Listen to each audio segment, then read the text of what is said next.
Oh, you gonna get the hookah? Bruh, hold on. That's then like a. Man, look, I got my whole setup, but I forgot my top piece that you put the shisha in. Yeah. I was sick, and it's all the way in Trotwood. I'm like, man, that's damn near you need it for that. I be wondering. I'm like, who be peeping my little setup I be having? You know what I mean? If it ain't a cup, it's the hookah. But yeah, we gonna keep that in there. Dreamers Welcome Podcast. Dreamers Welcome Podcast. We back in the building, ladies and gentlemen. I go by CEO PESO. I'm blessed and highly favored. Live from Move Global. We have been setting this motherfucking podcast up for almost a year now. It made sense now because you did so much throughout this whole year that we got a lot more to talk about than we would have. And this is my G. I've been rocking with him for a minute. And introduce yourself for the people. JayDot Wright, a.k.a. Big Dot, a.k.a. Mr. 75. There we go. Let's go, man. Hey, I want to start off real quick, man. King of the East. Yes, sir. That's a big statement. Yes, sir. Why you running with it? To be honest, man, it's something I just said one time, but then the whole, all my supporters and everybody in the hood just started saying it. So I was like, fuck, I'm the King of the East. Yeah. So I just kept repping it. And it's not like just like not just some music shit. I'm just talking about like for the community too. Like I get back to the community and all that. I just feel like that's how I am. So yeah, King of the East, stamped it. Good song and good video put out with it. I mean, I seen that. I'm like, this motherfucker bang though. Like nicely shot, one of the East Side stores. I'm like, yeah, this nigga put it in. But first, man, I want to appreciate you on the platform. Like man, like I've been rocking with you for a long time. We've been rocking with each other at a distance. A long time. But every time we around each other, it's always love though. So I appreciate it. And I'm just trying to just tap in so people just, on your platform can see like, what I'm trying to do for the artists in Dayton. So, it's dope. But let's talk a little bit about, just your background, your upbringing a little bit, and just, just tap in on that younger side of you. Just how was it back in the G? So when I grew up without, it was just my mama and me for real. I had a sibling, but she passed away. So it was just always me and my mama for real. I met my dad when I was like 18. So when I was younger, we actually lived, when I was a baby, we lived in Northland. We lived over on the west side and all that and shit like that. So I ain't moved over to the east till I was like 8 or 9. And then that's when I started repping the east heavy. But I'm really from the west side for real. Alright. I I was born in Grandview and everything. Like, that's where I was born at. Yeah. But then you just got so adopted by the east so early. Yeah, me and my mom always moving around because we just lived everywhere. Like I've lived everywhere. I lived in the east, the north, the west. I lived in the suburbs, everywhere. I've lived all over. That's what happens when you got a single mom and she's just moving around trying to make it work. Yeah, figuring it out for sure. Man, so you met Pops at 18. How did that even come about? But I was just I was like 17. I had my own spot. It was in Vandalia. And I was, my homie I lived with had just like left. So I was really on my own and I really ain't had nowhere to go. So my mama called my dad and he let me move in with him. I was around 18, 19.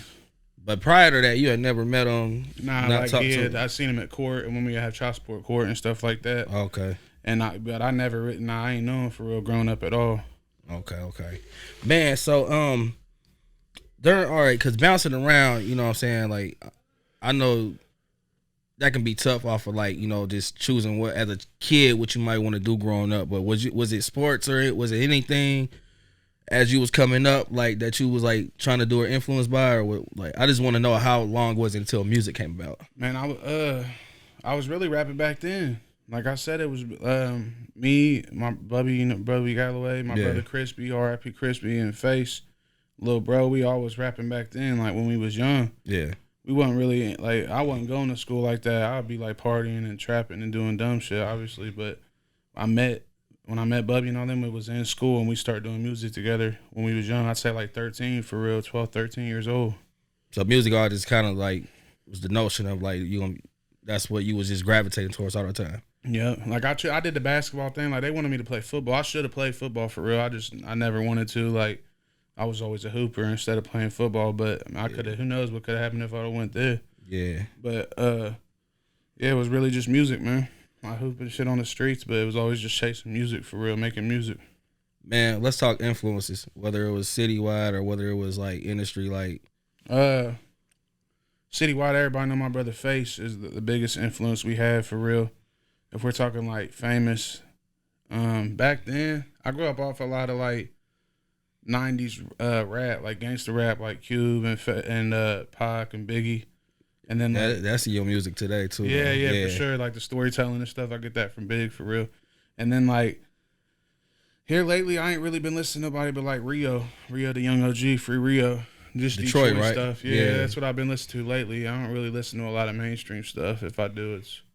But you sound nothing like nothing like around here like that, like because every time I tune into your shit, it's like you be owning your shit, bro. Like it's like an authentic like you just be you. Like nobody, yeah. I don't try to sound like nobody.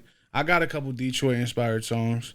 I did the Believin', that's a Journey remix, which is a rock band actually, but that was kind of like the beats fast tempo, and it's just like talking about just shit talking is what they call it.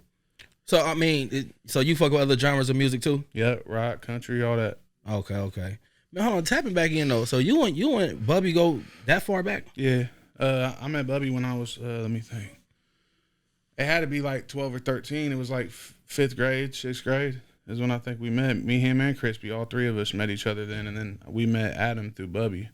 Okay. Because it was Bubby's brother's friend, so we met him eventually. But it was me, Chris, and Bubby when we was kids, man. All right, so a little bit more East Side talk though. So obviously on the West Side, the East is known for like trapping more than rapping in a sense though. Yeah. But your eyes though, what was the perspective of the East like as young and everything coming up? Shit, same shit. We grew up. My OG's Two-Face. We grew up trapped out. I guess like there's a lot more fiends on the East. If that, you know what I mean? I don't know. That's where the West Side getting they clients. Yeah, like that's But shit, when I grew up, my brother was trapping in the East and shit. The East Side always been like dope fiend out and gutter, and that's how it's always been. Yeah. So, but I guess more like they could. I don't know. I never seen when they said it was more like lyrical over here on the East Side, because all I do is talk about real shit and trapping, and that's all Face did. And Bubby talks about more real life shit on the East Side, like growing up. You know what I mean? Yeah, he be tapped in for sure. But y'all all tapped in your own lane though, cause yeah, for sure. You be putting out some crucial shit, and you're just like, nah, this nigga like. East sided out, shirt off, like be going hard. I used to be a lot more wild for real back in like 2016, but we get more now. Now it's getting more like professional and turn up. So we gotta dress the way we dress, and when we do the shows, they gotta turn up like they was. If you've been seeing it lately, they've been turning up. Bro, I was gonna say, man, like with all due respect, it seemed like you had took a break from music, but then like all of a sudden, bro, I ain't gonna lie, this year you been going full steam ahead, like just dropping shit, like the videos, the music, the artwork. I was going through some things, man. I had to deal with real life and then come back to the music shit. You know what I mean? Now this is all I do. I had a job back then and everything. Yeah, so the balance of it. Nothing. I was just straight rapping and doing what I do. Yeah. Man, going back real quick, like so that age when you were saying you and Bubby and everybody, like is that when you really started officially like taking music serious, like at a young teenager, like? I mean, you could say so. Like Bubby said, back then we was selling CDs to our school. Classic. In school. Yeah, like we was printing out CDs and selling them $5, $10, $15 a piece and selling them. Like people was buying them. So we thought we was professional, but when we like nowadays looking back, we was just some kids trying to just had it as a hobby. Yeah. But obviously, it worked out. It's working out like a month. Yeah. We're going to get into that, too. Sure. Man, another thing I want to bring up real quick, and not making none of this shit awkward about race, but, like, you be on, like, in one of the bars, you said, Hunkies with an attitude. That's the label. Yeah. You be owning that shit, though. So do you ever be feeling, like, out of place? Like, I mean, even here in the city, though? No. You don't come off to me like that. Like I call you nigga. So yeah. Like a lot of my brother said too. Like I don't want people to get the misperception what HWA stands for. It's the same thing as what y'all. You know what I mean? Like y'all niggas call it not y'all. Yeah, y'all call it that. So like me, it's just for a real solid. There ain't no racism, none of that shit. I don't go for none of that. Like none of that racist shit. And you don't put that off either. Never. Though, but I just hold my own. I'm a white dude. I'm from the hood, and I hold my own. So I'm just a honky. And I never liked white boy because.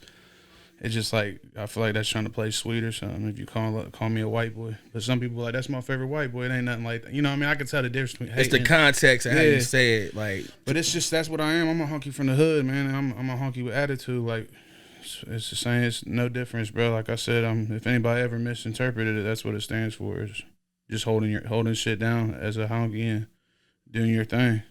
Yeah, all right, because you would think somebody would think honky is a term not to Yeah, use. a lot of it, yeah. But you more accepting of that, though. And it's been like that. Like, my brother Crispy was diehard HWA. He's CEO with me. Like, Crank, my brother Crank about to come home. He come home in 2 months. He a honky with attitude. Like, it's just holding shit down. And if you ask about any of us, if you ask anyone that knows us, they all gonna say the same thing. We all solid and real.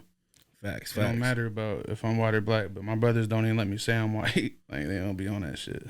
I mean, shit, bro. The music. We've been in the jacks, like we be in the trenches. I know. That's why, but just for the clarification for the people though, because on that record, I heard you say it a few times. I'm like, man, this nigga owning this shit, like so. And that's what it is, and people, and it's our group. Like I'm technically me and like Jake YTH, which is my brother Crispy's cousin.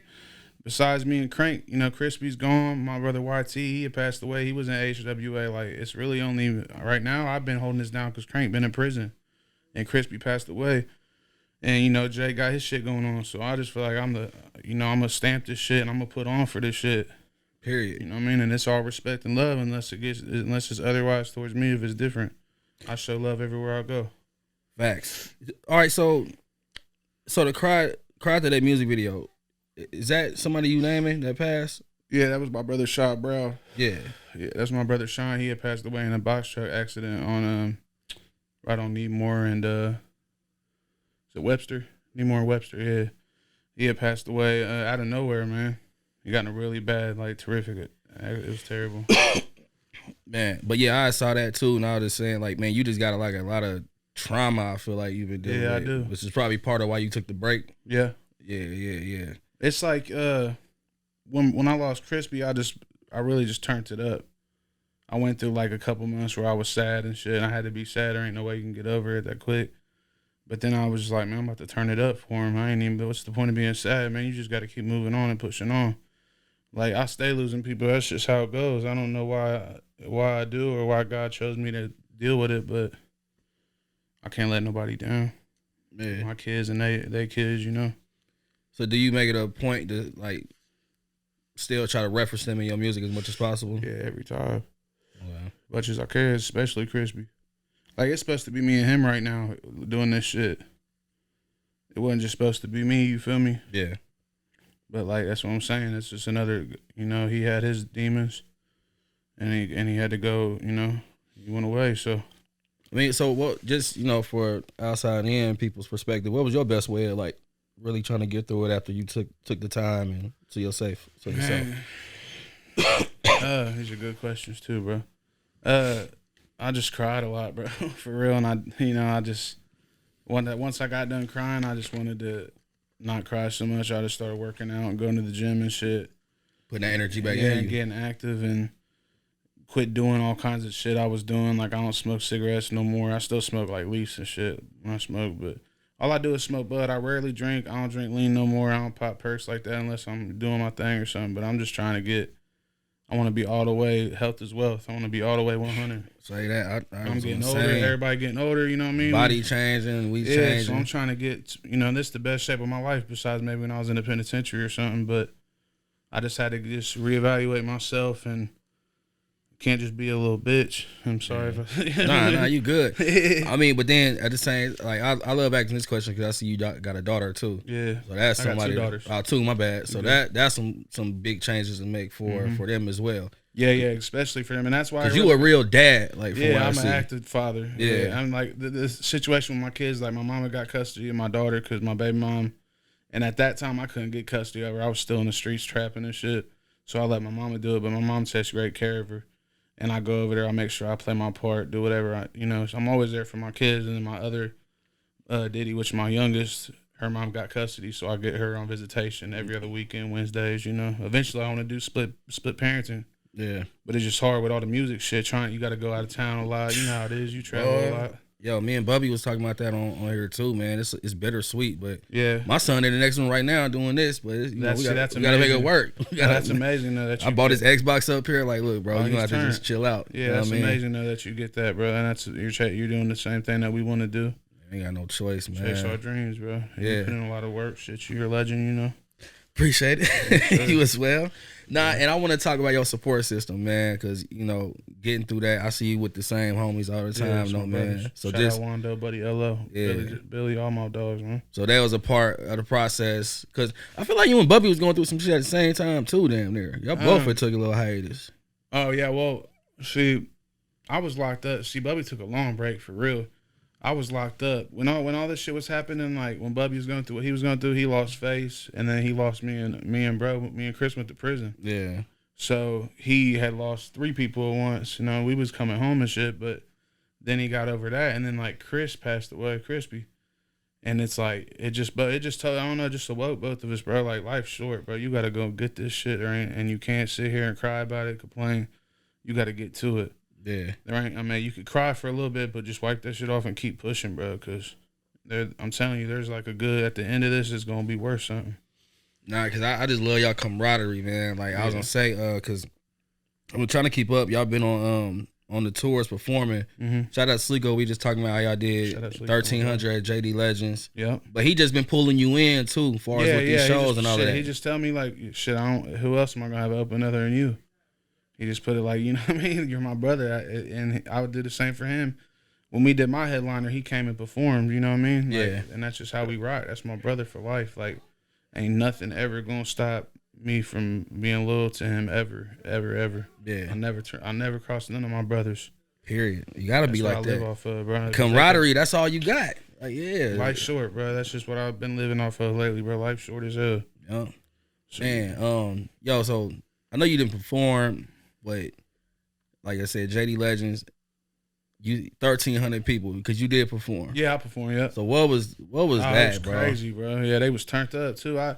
The first couple songs, you fill them out and see what they're gonna be on. You watch the previous performer, how they're gonna turn out, and then that's what I go off of. Like, all right, so they're turned, but they're waiting on Bubby, so I really gotta turn them up. I go out there and I just do my thing, bro. Like 75 right now is like my single for real. It's got my brother Wando on it and my brother Buddy. Yeah. We just dropped the video to it, and I feel like every time that song comes on, like they feeling it. Like that's the hottest song in the city right now. No cap. But me being a visual person, I love how I did the video. Yeah, we stopped the freeway. Y'all about to ask you that. Like, so y'all literally shut down 75. Like, how long y'all haven't shut? Y'all did some Nipsey shit, by the way. And that's another. And shout out Nipsey. He did that. But he shut down the beginning. Yeah. We shut down the freeway.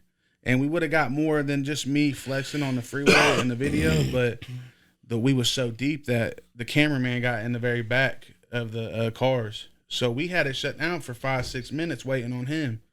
Then he finally pulls up. Yeah, but by the time I'm getting out there and I'm starting to, here come this police. I saw the video. Yeah. And my homie took out, shout out my homie Josh, man, he took out for it. And that's just, but yeah, right now, whenever they hear that 75, come on, bro, they go crazy. And I'm just wanting to turn up with them. I'm jumping with them. That's what I'm saying. So what be your angle on making these records though? Like, do you already know like you trying to make a hit, or is it one of them like stories of like it was accident? Yeah, like 75, we was just in the studio all night. It was like an 8-hour session, I think. We had already dropped like 3-4 songs, features, and then I go find a beat, and I'm on 75. I'm just thinking in my vision. I see it in my head already how the video gonna go, but we didn't get to execute the video as much as we wanted to because we, Karens and all of that. Yeah, and like shouts out to the videographer. Yeah, for sure. Shout out Coleman. Yeah, and like, but I think we did a good job, and it's really just the song that people are loving. It ain't the video is an extra to it. The song is what it's they rotation. Yeah, video make it fun. I mean, just the way the video's going up. It's 1,000 views a day right now. It's 5,000 in 5 days. So they keep that rate up. It's gonna go crazy. We might throw it on a vlog or something and turn it up, man. Right now, that's what we're going off of. I'm finna drop another album soon.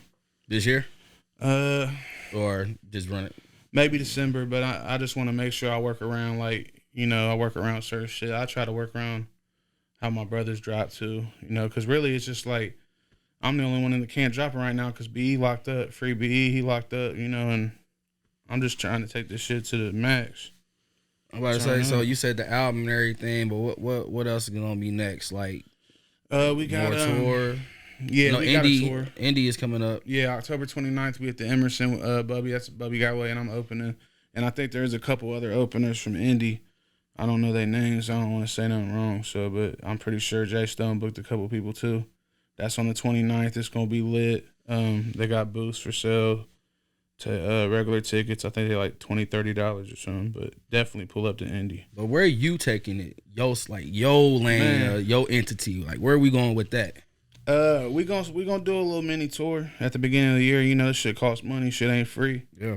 So we got some states that we went to. Like, we make sure we tap in with the Jacks, with the projects, and we go to them clubs and shit. And we get. I see you was talking about some merch. You getting 75 merch. I just did. Well, see, I didn't want to even do another run of 75 merch. I did it for the show, but it sold out.